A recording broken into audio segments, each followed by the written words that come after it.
Summer sports still in full swing, and whether you're all about baseball under the lights, golf on the green, or high-stakes soccer action, FanDuel is the best way to make every game even more exciting. You've already been following the action, so why not make it a little more thrilling with FanDuel? You can get in on the game from wherever you're at, whether it's by the pool or on the beach. New to FanDuel, well, new customers can bet $5 and get $150 in bonus bets if their first $5 bet wins. Open up the FanDuel app today or visit FanDuel.com/UCSS to get started. All right, guys, over the weekend, we got some reports from Browns camp that were very up and down. We'll talk about Shedeur Sanders next, but we're going to start with the reports that Dillon Gabriel had a weekend he would probably like to forget. Everyone who was out there on Friday said it was a rough practice for Dillon. On Saturday, he got even more first-team reps with Kenny Pickett out of the equation, still recovering from the hamstring injury, and Shedeur Sanders sitting out with arm soreness, which we'll talk about later. Zach Jackson of The Athletic, Jason's coworker, a contributor here on the Ultimate Cleveland Sports Show, wrote this in his 9 takeaways through the first 9 days of practice. Zach said, quote, "With the 2 rookie quarterbacks, there's a clear order. Gabriel, the third-round pick, goes ahead of Sanders and gets more total reps too. But to say Gabriel has had an up-and-down camp would be to at least slightly ignore that he's been wildly down and wildly inaccurate in recent days. And though camp stats and camp completions don't tell anything close to the whole story, Gabriel has done nothing to make anyone observing believe he's ready to be trusted as a number 2 quarterback." Jason G. J., what do you make of the recent struggles in camp by one Dillon Gabriel? How big of a concern should they be for the Browns moving forward? I think a big concern. I mean, I don't ever want anybody to struggle, particularly when you're in a close race. The report I got from Friday's camp was everyone looked bad. Yeah. And I said, well, let's dig a little deeper in this. When you say everybody looked bad, did anybody stand out as looking worse than the others? No, they all look like garbage. So now that, again, this is from a guy that I get all of my training camp reports from that I definitely trust. I said, did anybody look good? No, not on offense. They looked bad. You were out there? Were you out there? No, I'm going today right after the show. I couldn't go because of Channel 3 obligations, but I don't want anyone to look bad. This is what I hope for. All 4 have A-plus camps, and they all look great, particularly in the workouts when they're going against the Panthers and the Eagles. Yeah. I want them to shine in those situations because, for me, those, maybe even more so than the game, are the biggest takeaways. And I think that's the way the coaches will probably judge it too. So when I hear anyone looks bad, I don't feel good about that. I want 4 lottery tickets to scratch, not 3. And it's funny, I read some different accounts from people that say, yeah, he looked bad, but he's still the clear front runner. Was it Albert Breer that I read that said that? Yes.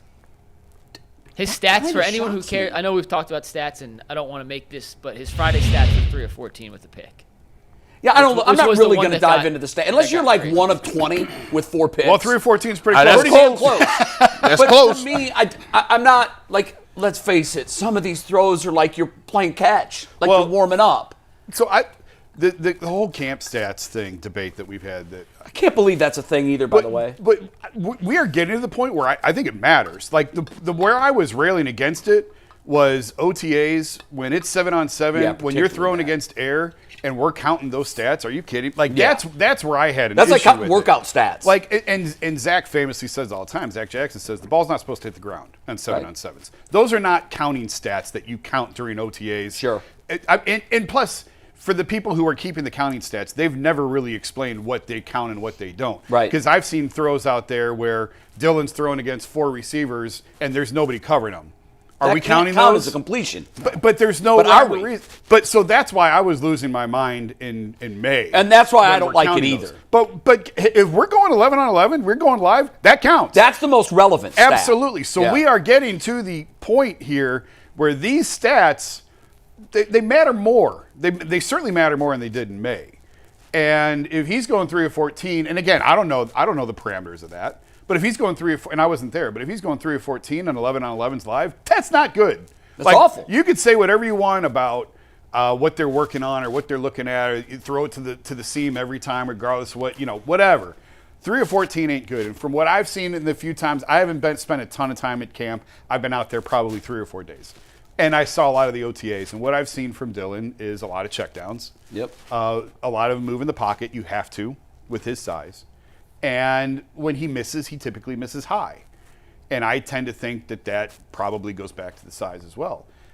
Having said that, yeah, they do like him.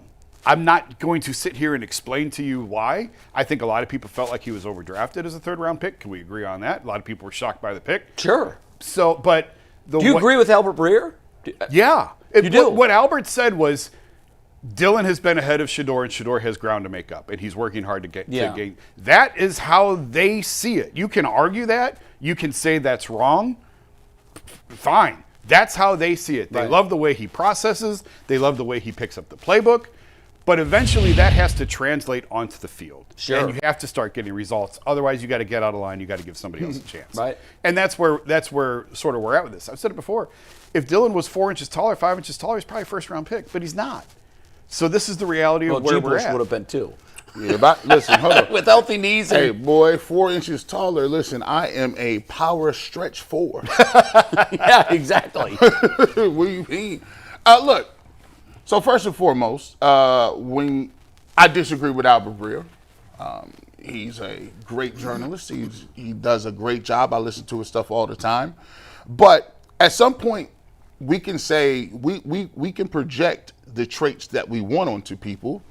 But at some point, those traits have to show up and pay dividends. Now, I watched the compilation of the 11 on 11 and the 3 for 14. It was bad. It was real bad. Now, look, I take no delight in saying that somebody played bad for the Cleveland Browns, because at the end of the day, that is a person that's playing for the Browns. And hey, look, you should earn a position sometimes, and you need to work to earn that position other than somebody falling off. But if you play that bad, somebody gonna come get you. There was this play where he threw into double coverage. Now, some people on Twitter said, hey, listen, that was the receiver's fault. The receiver dropped the ball, and it tipped off his hands, and, it caused interception. That's not his fault. And I had to explain to them that you guys, listen, that was such a bad throw that you assumed that was the receiver who dropped the ball. It was 2 defenders. The one defender didn't pick it off, and the other one tipped the ball to the other one, and then he picked it off. So, but here's the thing. For me, when you look at Dillon Gabriel, the problem is this. And when I went up to camp and I looked at his stuff and you're watching him make throws, he's fine when there is a clean pocket and he has a little distance. He's in shotgun. He could do some things. He really struggles when the pass rush is in his face, when there's pressure up the middle, and when he has to roll out and throw the ball. He tends to miss a lot high.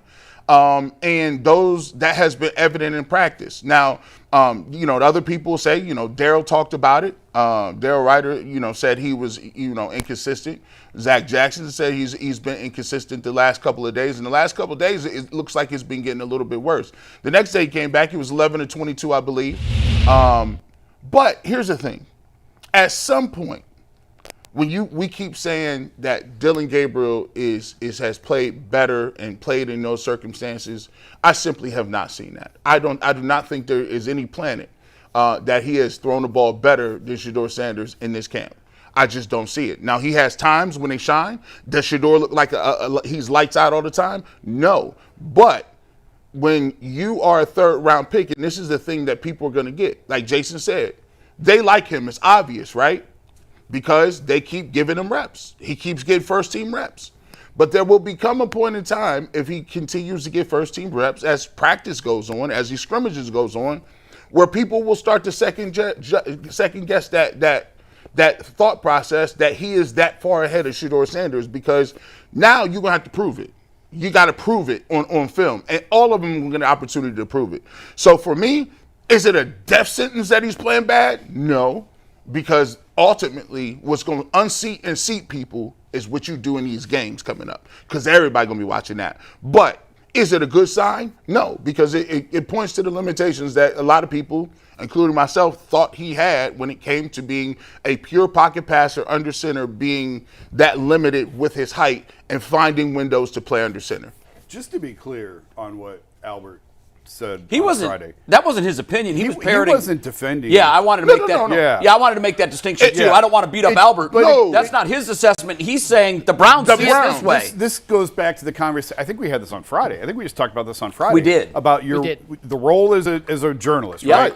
Tell It is people what you're hearing. Relay what you know and what you're being told. What Albert is relaying to you is how the Browns think. It wasn't what Albert thinks. He was saying they have Dillon Gabriel ahead of Shedeur. There was a gap. Shedeur's working hard to try and close the gap.